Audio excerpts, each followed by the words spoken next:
Al-Quran surah ke-89 Al-Fajr di ayat yang ke-1 ya.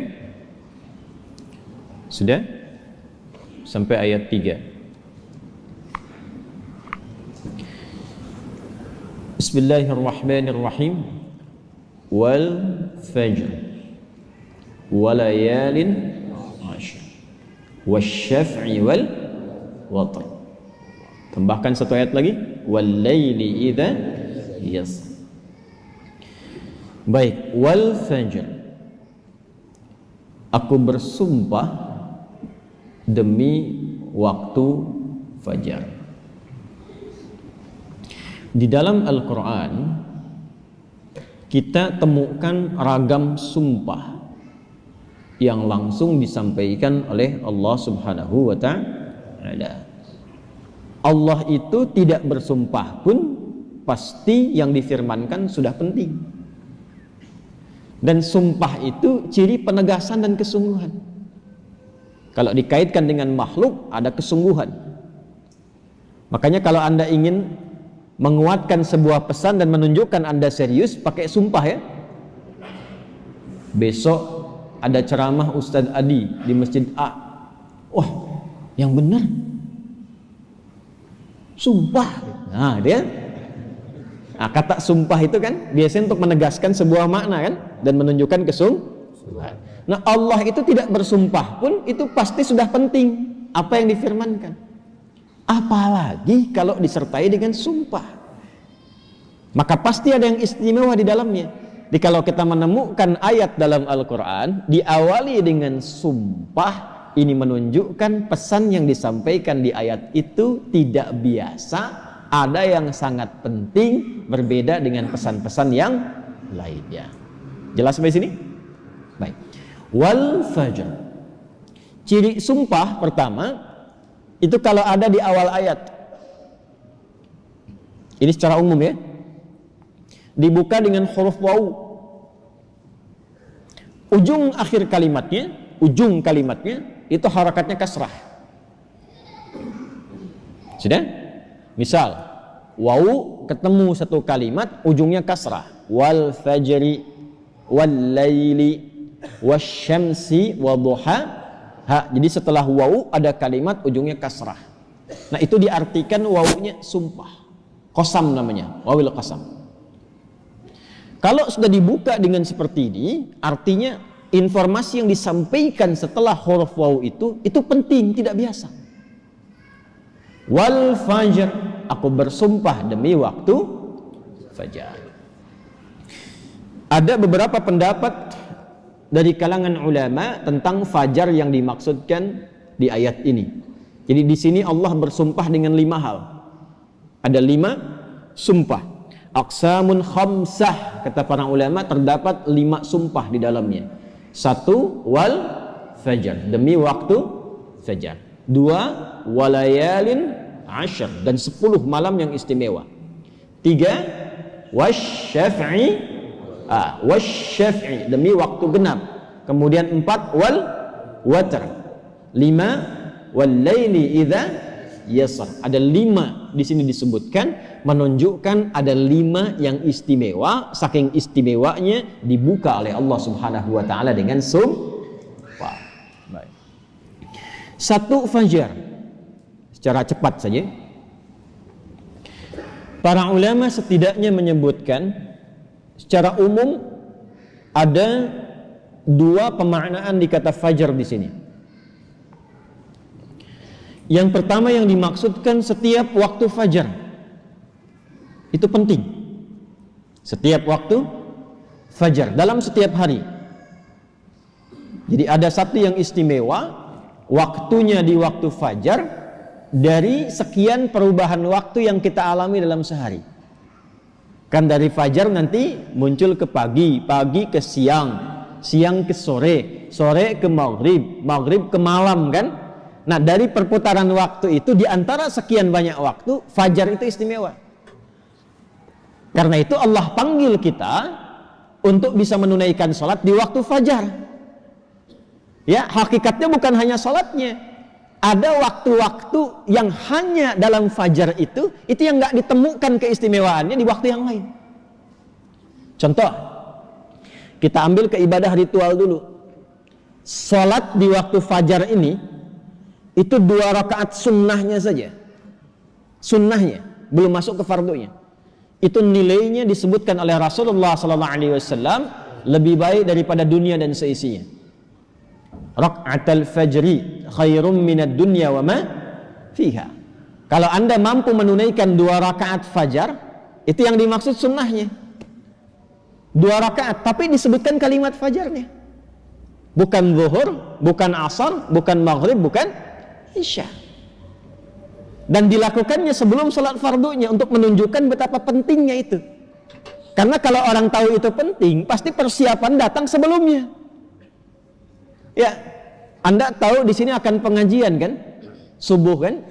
Subuhnya misalnya jam 4.35. Anda menjadikan pengajian itu sebagai hal yang prioritas. Kalau waktunya 4.35, datangnya jam berapa? Ada yang nginap, ada yang itikaf. Karena menjadikan itu penting. Kalau tak penting mungkin diabaikan. Nah, Allah menyatakan fajar itu penting. Jangan tinggal. Bahkan saking pentingnya, ada di antara hamba-hamba Allah yang menyiapkan waktu fajar itu bangun dari sebelumnya sampai warming up dulu. Pemanasan supaya subuhnya itu, fajarnya itu bisa optimal. Bangun dari malam, Pak. Ada yang menjelang fajar itu membiasakan hatinya supaya khusyuk. Sehingga saat sholat di waktu fajar sudah terkoneksi kepada Allah dengan baik. Cara menyiapkannya dengan istighfar. Waktu singkat menjelang fajar itu disebut sahar namanya. Jamaknya disebut ashar. Ada orang-orang yang kalau sudah tiba waktu ini dia banyak istighfar, istighfar, istighfar, istighfar, supaya hatinya lapang saat fajar tiba, terkoneksi sempurna kepada Allah. Sempurna, nyambung. Itu ada di Quran surah ke-51 ayat 18. Wabil ashari hum yastaghfirun.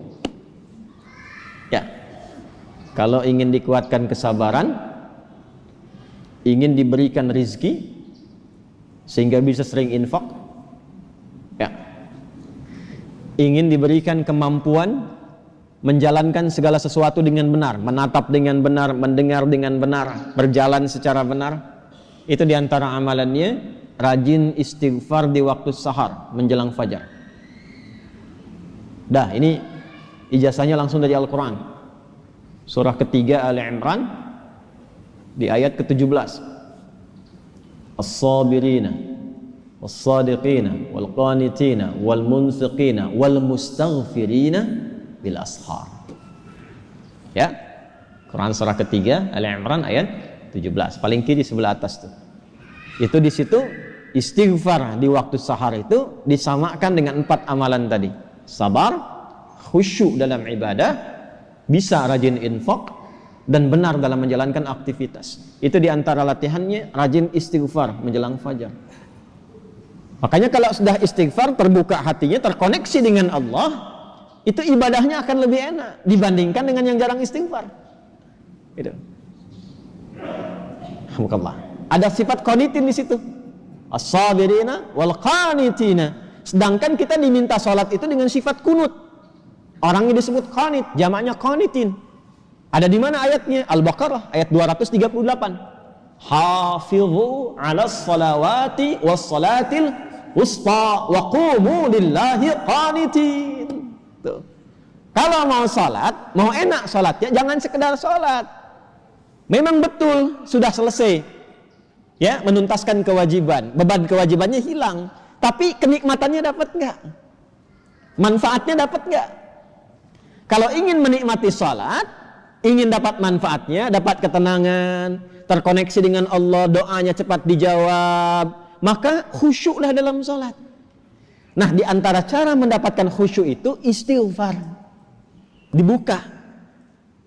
Sehingga sekat-sekat yang membuka kita itu, yang menghambat koneksi kita dengan Allah itu terbuka. Ini dari Quran. Dari Quran. Nah, dibiasakan istighfar paling enak itu di waktu sahar menjelang fajar. Apalagi kalau bisa tahajud sebelumnya. Kalau bisa tahajud, ya, tahajud kemudian istighfar, terbuka hati, rajin memberi di situ, itu disebut langsung oleh Quran kalau dia bertahan dengan itu sampai wafat, itu disebut sebagai calon penghuni taman surga yang sedang beraktivitas di bumi. Itu Quran surah 51 ayat 15 sampai dengan ayat 23. Innal muttaqina fi jannatin wa 'uyun akhidhina ma atahum rabbuhum innahum kanu qabla dhalika muhsinin kanu qalila minal laili ma yahja'un. Itu tahajudnya.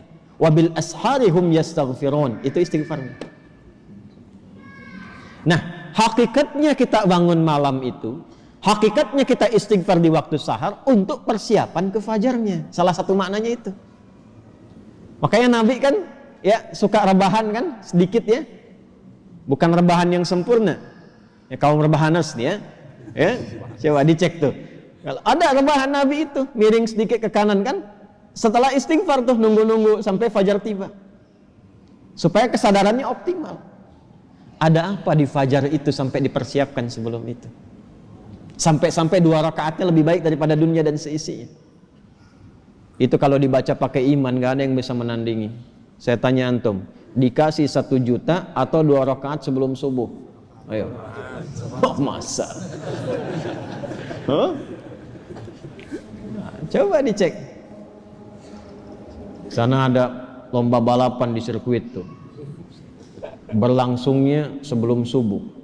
Siapa yang datang duluan di dekat situ, 10 tempat pertama mendapatkan bonus 5 juta. Cuma nonton aja dapat 5 juta.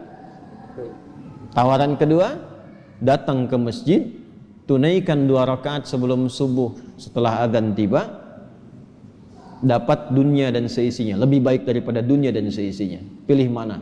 Nonton di sirkuit atau 2 rakaat sebelum subuh? Tuh, makin pelan jawabannya. Karena babnya iman, bukan akal. Akal yang dibimbing oleh iman itu lebih tajam nanti cara berpikirnya. Mampir dulu aja ke masjid, ntar balik lagi ke sana. Berarti ada yang penting. Kalau antum ingin latihan jadi orang baik atau anak pengen jadi baik tuh, konsistenkan subuh. Kayak ulama tuh enggak banyak ceramah, enggak banyak cakap, bilang subuh aja, konsisten. 40 hari subuh terus, ya? Sering begitu kan ya? Nah, itu saya bahas ilmunya sekarang. Dan itu dari Quran. Makanya agak aneh kalau rajin ta'lim, rajin saling mencela. Salat kok menjadi saling menuduh. Orang salat itu bersih hati. Orang ta'lim itu bersih jiwa. Nah, cara memulainya fajar. Kenapa Allah bersumpah dengan fajar? Karena Allah menginginkan hambanya jadi baik. Itu pesannya. Nanti sifatnya beda dengan zuhur, beda dengan asar, beda dengan maghrib, lain dengan isya. Fajar itu pembukanya. Karena itulah saat fajar dipanggil, iman kita terpancar. Makanya saat tidur kalau dengar adzan, itu kan terpancar kan, sudah adzan. Dan sekelebat itu ada yang meminta kita bangun tuh. Allahu Akbar, Allahu Akbar. Bangun tiba-tiba dengar adzan. Itu yang terpanggil imannya. Ketika cahaya iman itu merespon suara adzan, itulah fajar namanya. Dari maknawinya, dari segi waktu dia melatih keadaan kita jadi lebih baik, terkoneksi dengan Allah. Kalau sudah hatinya bersih, nyambung dengan Allah, doanya mustajab. Innallaha thayyibun la yaqbalu illa thayyibah. Kata Nabi demikian. Allah itu maha baik sehingga akan cepat menerima dari yang baik-baik. Hatinya sudah baik, sudah lapang, jauh dari maksiat, maka apapun yang dia minta dikabulkan oleh Allah Subhanahu wa taala. Karena itu saat-saat paling tepat untuk berdoa itu, memperbanyak doa itu saat fajar. Malaikat kumpul semua. Hadisnya sahih. Ya, inna malaikatal laili wa malaikatan nahar tajtami'u fi waqtil fajri atau kama qala Rasulullah sallallahu alaihi wasallam. Malaikat siang dan malam kumpul semua di waktu fajar. Alhamdulillah malaikat itu gaib. Kalau tampak tak jadi kita ke masjid. Sayapnya banyak tuh. Siapa? Israel. Balik lagi. Kumpul semua. Nah, kalau sudah kumpul malaikat itu banyak berkahnya. Berkah itu ziyadatul khair, bertambah kebaikan. Kalau doa diaminkan. Kalau istighfar dimohonkan ampunan kepada Allah. Berkah lagi kalau subuh jamaah pengajian, berkah. Berkah lagi itu. Itu dari berangkat langsung malaikat memohonkan kepada Allah kebaikan. Hadisnya viral sahih di Ibnu Majah itu. Ya, dari Abu Darda radhiyallahu taala anhu. Qala Rasulullah sallallahu alaihi wasallam, "Man salaka tariqan yaltamisu fihi 'ilma sahhala lahu tariqan ila al-jannah, wa innal malaikata la tadau ajnihataha ridan li talibil ilmi." Orang mau berangkat menuntut ilmu, itu malaikat membentangkan sayap memohonkan kepada Allah ridha untuk orang itu. Berangkat dia ke masjid pas di waktu fajar, banyak sekali. Makanya kalau bapak ibu ke masjid waktu subuh nggak doa, rugi itu. Itu fajar.